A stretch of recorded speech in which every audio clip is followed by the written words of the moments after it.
When you're trying to build a film career from scratch, you really need to start boosting up your portfolio as soon as you can from the get-go. And the first thing that you need to do really is shoot some stuff. And while some people might say, yeah, get out there and just go and film in the streets, or, you know, go and make a little travel video or something. But if you're looking to film stuff that clients will look at and say, I want you to do that for me, then you need to be a little bit methodical about it and also have a bit of fun with it. So I'll tell you a little story about what I did just before I went freelance.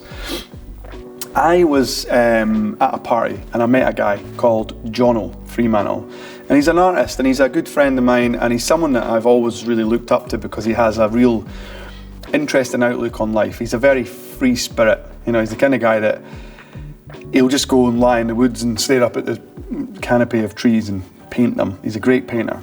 And I've learned a lot of stuff from Jono, but one of the things that I did do with Jono when I first met him was, when I met him at that party, I told him what I did, and he showed me his, we were in his flat and he had a spare room which was his studio, and it was amazing. He had all his paints everywhere and everything, and he's a very good looking guy, he's a very stylish guy, and I just said to him, look, I would love to just do a little documentary, you know, 2-3 minutes about you that I could, you know, just use one to practice, because I'd shot a lot of talking head stuff before with a production company I was working with, but I'd never done something completely myself where I'd done the lighting, 2 cameras, an interview, recording sound, and there's a lot of stuff there to do, and it's a difficult thing to practice without actually just doing it. You know, you can't just do it yourself, and you could maybe get your husband or wife or something to come and sit in for you, but it's a difficult thing to just be able to do. You need to practice it. And when I told Jono this, he said, you know what, that would be great. And he'd just recently been nominated for an award for a portrait that he'd done. And he said that part of the nomination process was that they asked if you could provide a video where you talk a little bit about the piece that you painted. So we said, that's perfect. Most people will probably just film themselves on their phone, but Jono's going to get a professionally made video, documentary style. And so that gave us a subject too, which was great. And we made this little film, and is it the greatest film I've ever made? No. Is it like, you know, the most insightful documentary? No, it's not, but it followed it did a few different things for me. It gave me practice, which in turn gave me confidence, and it gave me a portfolio piece. Now that, somewhere on my website or showreel, there will still be that A-roll frame of Jono talking, because it's a very nice frame. All his work's in the background, the painting's there, the B-roll's really nice of him painting. We even meant to meet the subject, which was Richard DeMarco, the artist. I don't know if you know who that is, but he was the subject of the painting. We went and we done a little interview with him as well, which is great because he's quite famous, and having him on my portfolio as well is a great thing.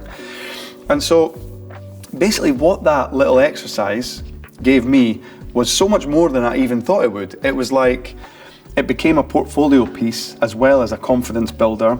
I also made a friend for life in Jono, and yeah, it was so simple. It took one day to do.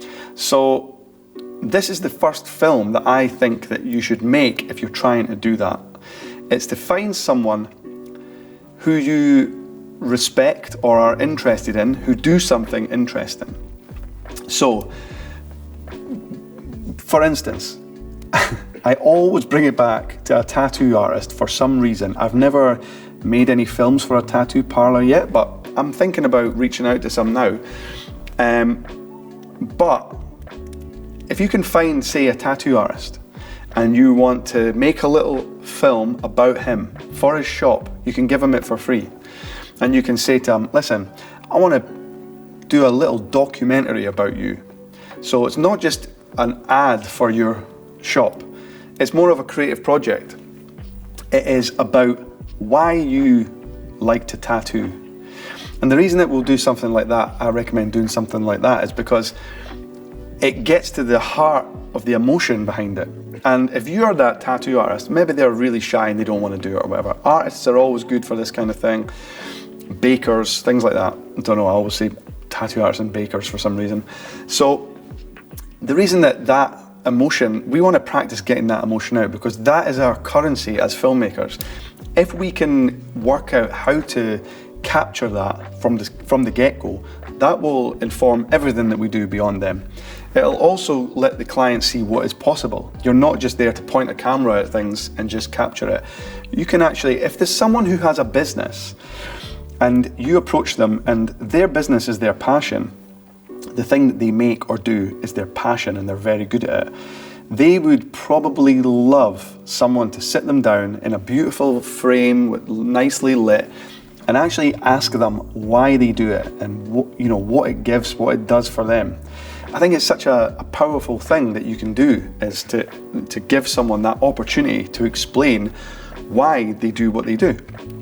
So say it's your tattoo artist. Can you imagine sitting down with a tattoo artist in his studio, her studio, with a tattoo gun behind them and some things on the walls and all the things and the trays and all the texture and detail, and sit them down, and they've probably got tattoos and everything, they look really cool, and then sit and ask them what it is about tattooing people that they like. Because if you think about it as well as a sales tool for them, if I was going, I don't have any tattoos, but if I was going to get a tattoo, I would love to hear why the artist likes to do it, why they've chosen it as a profession, because they're going to be doing something permanent on my skin, and I would love to know, that it's just an obsession and a passion for them. So that is a sales tool for them, and it's a sales tool for you, but it's also practice, because remember, it's difficult to practice this stuff. You just have to do it. And I would never have realized that my little video of Jonathan Fremantle it never won awards, it never went out and done anything, but it still served me so well for so many reasons.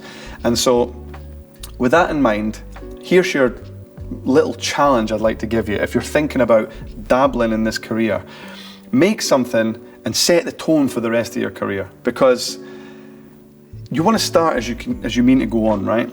And if you can make something that has a beautiful image, a story, and a start, middle and end, and also has a bit of heart and emotion and meaning to it, then you will get to sell that type of thing to other people. And doing that type of stuff for a job is one of the better things that we can do.